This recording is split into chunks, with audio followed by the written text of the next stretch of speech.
한신공영 2023년 3분기 누적 실적을 스루풋 회계로 분석하고 연말 매출을 예측해 보도록 하겠습니다. 매출은 22%가 증가했고 영업이익은 106.8%가 증가했습니다. 가공비 배부 재고자산 회전율은 10.3 회전으로 빨갛게 표시했을 때는 회전율이 내려갔음을 하락했음을 의미합니다. 구독, 좋아요 부탁드리고 필요하시면은 배속 보시기를 바랍니다. 오늘 김진현 기자 블로터라는 매체에서 한신공영 매출액 대비 낮은 미청구 공사 비결은 이라는 제목으로 일반 경제 뉴스, 기업 뉴스에서 그 보기 어려운 용어를 제목으로 선택을 했습니다. 그 내용을 읽어보면은 한신공영이 공공부문 계약을 늘리면서 매출액 대비 미청구공사 비율을 10%대로 유지하고 있다. 한신공영 전체 포트폴리오의 40%가량이 공공부문이다. 요게 이제 그 낮은 미청구공사 비결이라고 했는데, 기자는 미청구공사 그 개념을 아는 것 같아요. 한신공영은 3분기 기준 누적 매출 9,912억 원을 기록했다. 미청구공사 금액은 1,072억 원으로 나타났다. 매출액 대비 미청구공사 금액은 10.8%로 나타났다. 미청구공사 금액은 건설사가 발주처에 청구하지 못한 금액을 말한다. 주택시장 불황이 장기화되면서 주택사업 비중이 높은 건설사는 매출액 대비 미청구공사 비율이 높게 나타난다. 이런 게 이제 핵심 요이고요. 한신공영의 그 건물이 그 뭐 좀 잘 졌네요. 근데 이제 미청구 공사라는 것은 그 회계 기준 KFIRS 1115에 기간에 걸쳐 발생하는 수익이라는 제목으로 공사 기간이 오래되는 경우에 그 뭐 중간에 뭐 계약금도 받고 그다음에 중도금을 받는지 모르지만은 공사는 많이 진행이 됐는데 그래서 비용이 많이 나갔는데 그렇게 되면은 적자 결산이 되니까 수익을 진행률을 어떻게 따지는지 몰라도 그 매출 인식을 한다는 얘기입니다. 그거에 의한데 그 미청구 공사 금액이 작다는 얘기는 그만큼 그 다른 공사가 많다 이런 얘기죠. 그런데 공공부문 계약을 늘렸다고 해서 미청구 공사가 어, 줄어드느냐? 이거는 제가 좀 이해하기가 좀 쉽지가 않습니다. 공공기관의 공사권도 진행을 하면서 미청구 공사가 나올 수 있고 자기 그 민간공사 아파트 공사 뭐 이런 거 하면서도 그 미청구 공사는 나올 수 있는 거거든요. 어쨌든 그래서 또 궁금증을 못 이겨서 분석을 해 봤습니다. 먼저 매출 원가 회계로 보면은 매출이 9,874억 원으로서 전년보다 15.2% 증가했는데 가공비 배부 재고 자산 요것이 이제 77.3%로 크게 증가했습니다. 그리고 매출 원가는 더 증가했죠. 18.5%로. 그러니까 매출 총이익 떨어지고 매출 총이익률도 떨어지고 판매 관리비를 좀 6% 줄였습니다만은 영업이익은 129억 원으로서 전년도 229억보다 43.6%가 감소했습니다. 한마디로 이 손익계산서에 의한 그 영업이익 하락 요인이 뭐냐 이렇게 물으면은 핵심적으로는 매출 원가가 올랐다 이렇게 얘기할 그 근거뿐이 없죠. 그럼 왜 매출 원가가 올랐느냐 하는 얘기는 이제 분석을 들어가 봐야 되겠죠. 그래서 영업이익률 1.4% 떨어졌고 원가 생산성도 0.01포인트가 하락을 했습니다. 매출은 증가해도 우리나라 기업들의 영업이익률은 떨어지고 있다는 게 일반적인 대세죠. 그래서 한국이 디플레이션 쪽에 가고 있다는 상징적인 사건들, 결산들이 나타나고 있는 게 현실인 거죠. 그래서 스루풋으로 보면은 매출액을 제가 좀 줄였어요. 왜 그러냐면은 종전에는 그 미청구 공사를 제가 포괄 제공으로 인식을 했는데 재고 성격으로 봤는데 아무래도 이게 그 청구하지 못한 금액으로 해서 매출 인식을 했다 그러면은 결국 매출 쪽에서 그 조정을 해야 되는 것이 합리적이다 이렇게 판단이 돼서 매출액을 감소시키는 거로 했습니다. 그러니까 미청구공사 증가분만큼 왜냐면은 그 매출액이 증가분만큼 매출 인식을 했기 때문에 실제 이익은 그럼 어떻게 되는 거냐 그러면은 어, 매, 그 미청구공사 그 증가분을 뺐어요. 그래서 그렇게 되면은 9,823억 원이 나옵니다. 그렇다 하더라도 전년도도 똑같이 적용해 줘야 되니까 매출이 22% 증가했고요. 매출 재료비는 21.1%밖에 증가를 안 했습니다. 그러니까 마이너스 0.8% 매출 재료비는 감소를 했죠. 그리고 여기서 얘기하는 매출 재료비는 건설업의 경우에는 외주 공사비까지 포함을 합니다. 그래서 0.8% 하락을 했다. 어, 그러니까 반대로 얘기하면은 수주 판매 가격을 제대로 받은 것 같다. 이렇게도 얘기해 볼 수 있겠죠. 일반적으로 건축자재들도 많이 그 상승을 했는데 마이너스로 나온다면은 반대적인 만약에 그 원재료 가격이나 외주비 가격이 올랐음에도 불구하고 이렇게 마이너스로 나온다 그러면 지금 얘기한 대로 반대 해석으로 수주 판매 가격을 제대로 가격을 제대로 받고 수주를 한 모양이다. 이렇게도 해석을 해볼 수 있겠어요. 그래서 스루풋이 25.5%가 증가했고 스루풋률은 0.6% 상승을 했습니다. 그리고 운영 비용이 4.2% 증가했어요. 그 결과 스루풋은 증가했고 스루풋률도 0.6% 상승했습니다만은 운영 비용이 더 높게 증가했죠. 4.2%. 그래서 생산성이 1.01로서 그 0.17이 상승을 했습니다. 결과적으로 작년에는 그 스루풋상으로 보면은 적자 300억이었는데 20억 흑자가 났어요. 그래서 106.8%로 그러니까 원가 회계 결산한 거하고는 큰 어떤 그 차이가 있습니다. 그래서 어, 원가 회계보다는 108억 8,300만 원이 실질적으로는 적은 수치로 이익이 났다. 이렇게 볼 수 있겠어요. 작년에는 무려 530억 차이가 난다. 자, 그 미천고 공사란 것 때문에 이렇게 그 차이가 난다는 거죠. 그러니까 이제 그런 회계 기준을 만들어서 매출액을 미리 인식하게 해줘야 그러면은 누가 좋으냐? 그 기업주가 좋은 거냐? 저는 아닌 것 같아요. 왜냐면 아직 돈도 못 받고 청구도 못 하는 놈인데 그거 매출액을 인식해서 매출이익이 나고 영업이익이 늘고 당기수익까지 늘면은 좋아하는 거는 국세청분이 더 있겠습니까? 법인세를 받아 먹으니까. 그래서 이 방법이 과연 옳은 거냐라고 저는 생각을 하게 됩니다.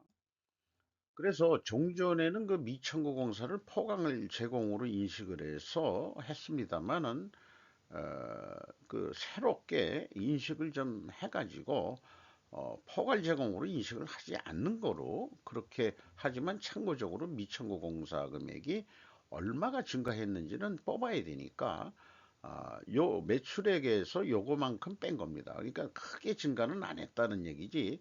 그게 광극공사를 맡아갔기 때문에 이 미천고 공사 비율이 낮아졌다라고 그렇게 분석하기는 좀 어렵지 않냐 싶어요. 그래서 완성주택하고 미완성주택이 WCI 이 가공비가 배부되는 거니까 그래서 그 389억 원이나 크게 증가했습니다. 미완성주택이라고 그러면은 421억 원이나 크게 증가했는데 이게 제조업으로 치면 지금 공사 중인 거죠. 공사 중인 겁니다. 그런데 이게 많이 증가를 해서 영업이익이 늘어나고 그런 거지. 이 미천구 공사 증가분 때문에는 뭐 그게 영향은 크게 안 받았다 이렇게 봐줍니다. 그래서 이 재고가 389억 원이 증가를 했는데 요게 그 비교 검증을 해보면은 어, 이 WCAI는 여기 그 재고자산 명세에서 제가 증가액을 계산한 거고, 비성분 재고자산의 변동은 다음 장에 회사가 표현한 금액입니다. 요거하고 그 일치를 합니다. 일은 단지 단수 차이입니다. 그래서 이 매출원가를 계산하는데 재고자산의 변동액은 크리어하다 이렇게 볼 수 있겠어요. 그러면 재고자산의 변동액이라는 게 뭐냐 그러면은 완성 주택 및 미완성 주택의 변동입니다. 제대로 그 기준을 가져가고 있어요. 그리고 그 내역에 보면은 용집이라는 것도 있습니다. 그 자기가 그 용지를 사가지고 그건 제조업으로 치면은 그 원재료 성격인 거죠. 그래서 그거를 합쳤습니다. 건설업은 특별히 이제 용지라는 게 있죠. 제조업은 이제 원재료밖에 없지만은 이 원재료는 이제 건설업에서 보통 자재비라고 얘기를 하고 있고 그것이 25.2% 증가했고 외주 공사비는 24.5% 거의 같은 비율로 올라갔습니다. ABC를 더한 매출원가 재료비라고 표현합니다만 변동비라고 얘기해도 되겠고 20.5% 증가했습니다. 운영비용은 4.2%밖에 증가를 안 했어요. 그렇게 해서 이 운영비용에서 판매관리비 518억을 뺀 게 1429억 원인데 이 금액은 제조업으로 치면 가공비에 해당하겠습니다만은 건설업인 경우에는 그냥 현장 운영 비용이다 이렇게 보면 될 것 같습니다. 공사는 이제 외주 공사에서 다 대부분 처리하니까 이 그 현장 운영 비용에는 이제 공사 감독 이런 그 직영 직원의 인건비 내지 뭐 이런 것도 많이 들어가겠죠. 그렇게 이제 봐지고 현장에서 쓰는 여러 가지 잡다한 경비들이 다 포함되는 그런 금액으로 보시면 되겠습니다. 그래서 가공 비율이 15%로서 전년보다 1.9% 증가했는데 총 건설 비용, 제조 비용이라고 건설 비용 비해서 그 이 매출원가 재료비는 85%에 해당하니까 1.9%가 증가했어요. 그러면은 여기에서는 자재비 및 외주 공사비가 상승했다고 2차 추론을 하게 되는데 1차 추론과 모순이 됩니다. 이런 모순이 나오게 되는 경우가 그 원가 회계상에 고질적인 어떤 내재된 문제가 있다. 이렇게 보는데 수주산업에서는 계약자산이 또 영향을 미친다. 미천구 공사가 저는 그렇게 이제 그 분석을 합니다. 그래서 그 총 건설 비용이라고 이해하시면 되겠어요. 건설 비용이 P는 회사가 제시한 데이터를 가지고 뽑은 거고 Q 건설 비용은 매출원가는 손익계산서에 있는 거니까 여기에서 기말에서 기초를 뺀 거를 더하면은 총 건설 비용이 나와서 이게 또 일치를 합니다. 아주 이런 것까지는 잘 그 맞췄어요. 그 다음에 현금 흐름표 기준으로도 딱 그 맞습니다. 이게 현금식으로 읽으면 현금이 161억 원이 들어왔는데 재고자산도 161억 원이 감소했으면 되는데 전년도 분이 좀 이상합니다. 현금이 326억 원이 들어왔는데 에, 재고가 131억 원뿐이 감소를 안 했어요. 그러면은 현금 194억 원이 어디서 굴러 떨어졌느냐? 이걸 아무리 추적해도 찾아볼 수가 없습니다. 작년도는 회계가 좀 불투명하다. 좀 이렇게 볼 수 있겠어요. 뭔지 회사는 제대로 그 밝히지 않고 있습니다. 운영비용 중에서 인건비만 보면은 654억 원이 집행이 됐는데 전년보다 4.3% 금액이 줄어들었어요. 직원도 54명이나 감소했습니다. 다만 1인당 인건비는 연말까지 9,290만 원으로서 전년보다 약 1.2%, 인건비 인상률이 그렇게 높을 것 같진 않습니다. 매출이 증가했음에도 불구하고 어떻게 54명을 감원을 시켰다는 얘기는 결국은 이익을 내기 위해서 사람을 잘랐다는 얘기뿐이는 해석이 안 됩니다. 미천구공사 이런 거 운운할 게 아니고 매출이 증가했음에도 불구하고 또 경비를 줄이기 위해서 원가 회계는 가장 빠르게 저기 비용을 경비를 줄일 수 있는 것은 사람을 자르는 것이 가장 손쉬운 방법이죠. 그게 현실적인 방법입니다.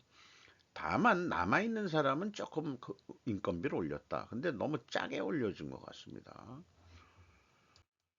그래서 분석한 내용을 경영 평가 지표로 모아 보면은 재고 회전율이 종전에는 이제 미천구 공사까지 제가 포함했습니다만 매출액에서 직접 그 감을 했기 때문에 완성 주택과 미완성 주택 두 가지 회전율로 보면은 아까 그 미완성 주택 그 지금 재공품 제조업으로 치면 재공품이 400매덕이나 늘어났죠. 그러니까 회전율이 거의 10회전 이로 떨어졌습니다. 10회전 이상. 그리고 수르픈율은 뭐 크게 안 올랐지만은 0.56%가 그 상승했죠. 이렇게 역방향이면 분식회계 개연성 가정을 합니다. 그리고 요 경우는 에, 반증을 하려 그러면은 원재료 및 그 외주 공사비 가격이 단가가 올랐다든가 그 다음에 수주 판매 가격도 올랐다. 이렇게 이제 입증을 해야 됩니다. 그리고 이자 부채 레버리지율은 0.9% 내렸습니다. 이자 보상 비율 그 0.4로서 좀 떨어졌고요. 나머지는 참고해 주시고 그래서 이런 그 통계가 나왔을 때도 그 통계표로 제가 요약표로 만든 건데 한신공영에는 어떤 경우냐 그러면 회전율이 하락을 하고 수르픈율은 상승을 했죠. 그 역방향인 경우에는 이제 분식회계 개연성 가정을 합니다. 근데 반증을 하려고 그러면은 원재료 가격과 그 외주 공사비 가격 그 단가가 상승하고 수주 판매 가격도 상승한 것을 입증해야 됩니다. 그리고 만약에 또 다른 원인을 찾는다면 다른 원인이 아니고 입증할 다른 필연적으로 존재할 다른 결과를 찾게 되는데 제조업은 수량에 의한 재고 회전율을 저는 산출하고 있는데 이 건설업은 마땅한 게 아직 찾지를 못했어요. 이것도 계속 연구 과제이기는 합니다. 그러면은 원재료 자재비 및 그 외주 공사비 가격이 올랐냐, 수주 판매 가격이 올랐냐, 아, 그 공시되는 데이터 내용으로서는 제조업만큼 그렇게 발표되는 게 없습니다. 그러니까 반증 검증은 할 수가 없습니다. 분식회계 개연성 가정에 대해서 다만 그 참고적으로 그 수주 잔액은 11조 4천 아니죠. 그 이게 100만 원 단위면은 100만, 1000만, 억, 10억, 100억, 1000억, 1조 1400억 꽤 그 계약 잔액을 가지고 있습니다. 요거는 이제 9월 말에 맞는다 하더라도 지금 이렇게 표시하는 방법은 계속 얘기하지만은 이 표현하는 방법은 회계 기간이 안 들어갔기 때문에 기초 그 2월 대에는 계약 잔액이 얼마였는데 1월부터 9월까지 수주 금액이 얼마였고 완성 공사에서 매출로 인식한 금액이 얼마이기 때문에 그래서 계약 잔액이 얼마 남았다라고 그 정도는 해줘야지 이 정도로 하는 것은 일개 뭐 또 조그만 회사 공무부 애들 관리하는 수준밖에 되진 않습니다. 어, 3분기 실적을 토대로 해가지고 연말까지 매출액을 예상하면은 1조 2,800억을 할 것 같고요. 이 경우에 예상은 161억 이익인데 무려 822억이 이익이 나게 되어 있는 걸로 되어 있습니다.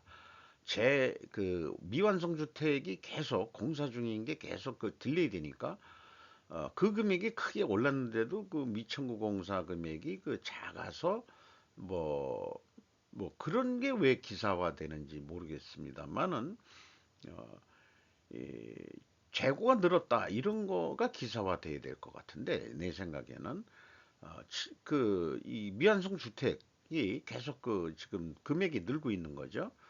어, 그래서 이제 그 원가 회계상으로는 재고의 증가는 이익의 증가니까 821억 원까지 올라갑니다. 그럼 반대로 77%를 재고를 연말까지 줄인다면 적자 556억이 나올 것입니다. 이것이 원가 회계의 마법이기 때문에 마녀한테 유혹을 당해가지고 다들 그 혼미스러운 세상 속에서 살고 있기 때문에 마녀한테 유혹을 당해가지고요. 아주 이쁘게 미인으로 생긴 마녀한테 다 홀린 것 같아요. 그래서 재고를 줄이지 말아라. 재고를 줄이지 말아라 꼬셔가지고 만약에 스루퍼스에서 얘기한 대로 재고를 줄여야 됩니다. 마녀한테 벗어나야 됩니다. 이래서 재고를 77% 줄인다면 적자가 나게 돼 있다 이거예요. 이게 현실인데 그렇다면은 스루풋이 그 추천하는 방법은 재고 증감하고는 관계가 없으니까 예측을 하면은 1조 2200억 정도 하게 되어 있습니다. 그러면은 이 적자 53억 원이 예상이 됩니다.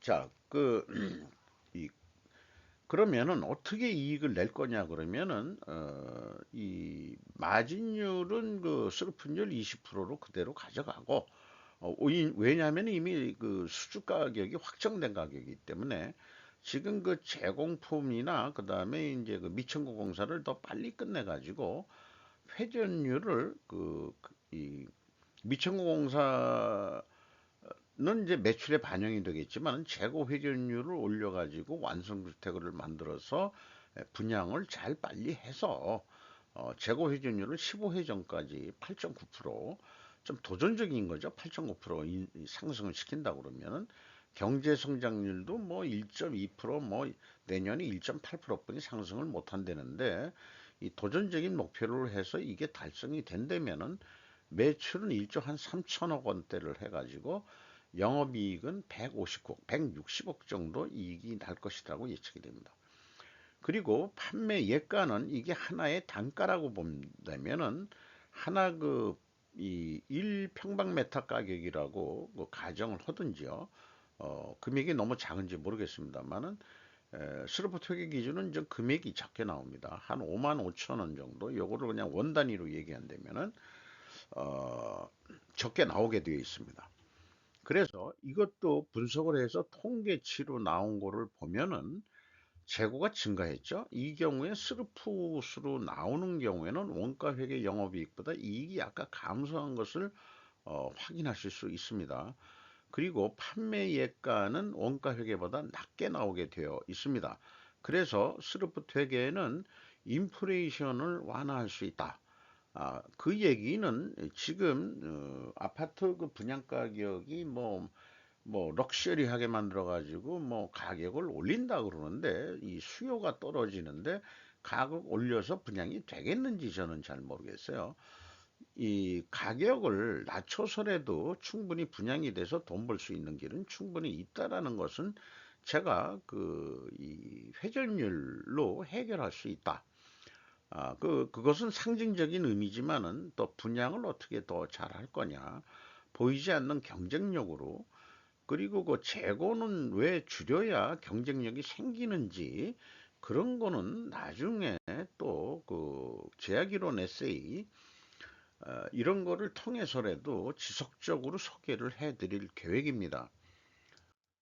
참고적으로 양날의 검처럼 그런 것도 있지만 재무 지표를 또 뽑아 봅니다. 저는 아트만이라는 알고리즘인데요.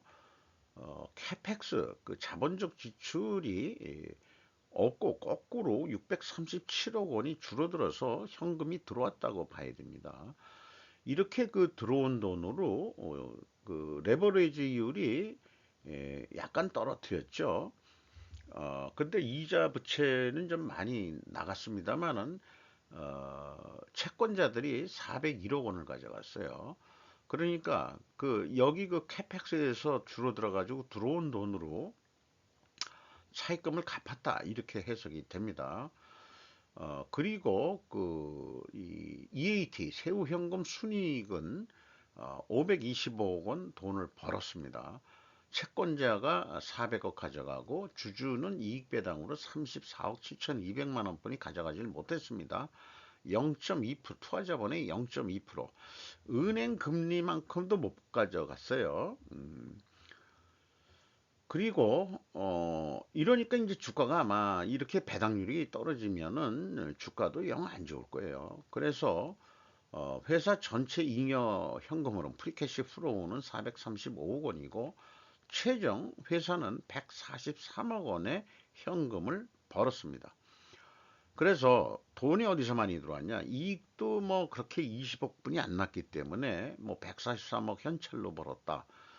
뭐냐 그러면은 그 비유동 자산 중에서 장기 그 매출 채권 이게 있는데 이게 2250억이 있는데 못 받았던 돈을 왕창 725억이나 받았 가지고 그렇게 이제 현금이 숨통이 터진 것 같습니다.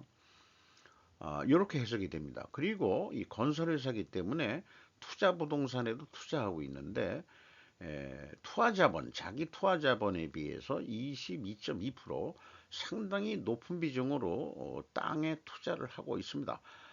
향후 이 투자 부동산에서 용지로 그 대체될 만한 게 있을 수도 있고요. 별도의 어떤 그 토지가 아닌 건물에 부동산 투자를 해 놓을 수도 있고 그 내역은 제가 찾아보진 않았습니다. 주가는 7,190원으로서 연초보다 1,300원 감소했고요. 하락했고 이 장부 가격 대비 11% 선뿐이 대우를 못 받고 있습니다. 그 다음에 이 5% 이상 주주는 코암 CNC 개발 36.76% 지분을 가지고 있고 최대 주주의 최대주주는 최용선 씨로서 46.177% 지분을 가지고 있습니다. 외국인이 7.33% 나와 있습니다. 이상 좀 길게 좀 설명을 드렸습니다. 마치도록 하겠습니다.